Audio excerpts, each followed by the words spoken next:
Aujourd'hui, on va répondre à une question que vous êtes beaucoup à nous poser, à savoir comment on vient régler son bridon New York ou Manhattan ou même le Summer, toute la gamme un petit peu confort de chez Jumping. Moi, ce que je conseille, c'est de dérégler au maximum, d'avoir quelque chose qui soit très long. Et on vient poser le bridon, on sort le coupé. Pour bien vérifier que la tétière est à sa place, on va bien vérifier qu'au niveau du frontal, on a vraiment de la place pour que le bridon puisse bien prendre sa place. Donc on va d'abord venir ici et on va chercher à faire en sorte que cette partie-là vienne vraiment sous la joue. Donc en l'occurrence ici, on va pouvoir le remonter un petit peu.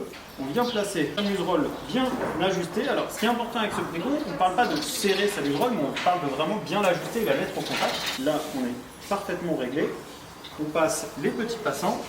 Et ici, du coup, cette partie-là, c'est pareil. On ne va pas chercher à la régler. Par contre, on va chercher à la mettre au contact parce que l'intérêt du bridon type New York, de tous nos bridons confort, c'est vraiment d'avoir un bridon qui soit très solidaire de la tête du cheval et d'avoir un bridon qui va éviter de bouger pendant tout le travail, quand même passer un doigt en dessous, etc. évidemment. Mais on a quelque chose qui est bien solidaire de la tête du cheval et on va juste venir régler son mort. Sachant que la chose particulière sur ce bridon-là, c'est que le mort, lui, n'est pas en tension sur ses montants, en tension du coup sur les cervicales, il est vraiment juste posé. Donc voilà, là on voit qu'il est bien serré, il est bien ajusté. J'espère que ça vous aura aidé. C'était le petit tips du jour chez Jumping.